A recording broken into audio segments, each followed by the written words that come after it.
Well, it could be, Lisa, but quite frankly, the most common reason to have staining on the bra, leaking coming out, is actually benign conditions of the breast.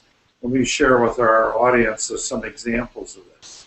We often talk about abnormal bleeding being a sign of cancer, and in most circumstances that's true. It ends up that abnormal leaking from the nipple, assuming the nipple looks okay and looks normal, typically is from a very benign process called an intra, the word intra means within, ductal, within the duct, papilloma.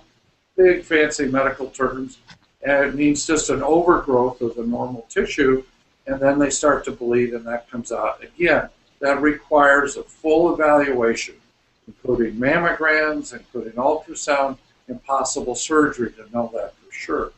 Now, here's an important thing. Another kind of fluid output from the nipple can be greenish, like, oh, yucky, almost dishwater type fluid.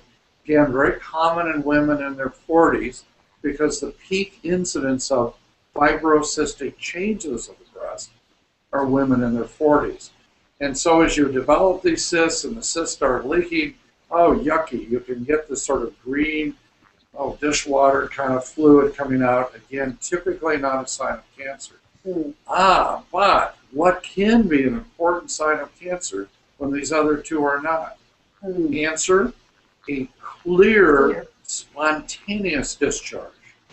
Clear, meaning clear like the water we're sitting here drinking right now to keep our voices all right. And two, spontaneous, meaning don't squeeze the Sherman. Don't squeeze the nipples here.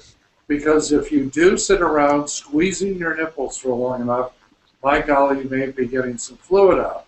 So the term spontaneous means then, oh gosh, I just saw it coming out, or whatever. Again, that, not very typically, but that scenario, if you will, can be a finding of early kind of breast cancer called in situ breast cancer.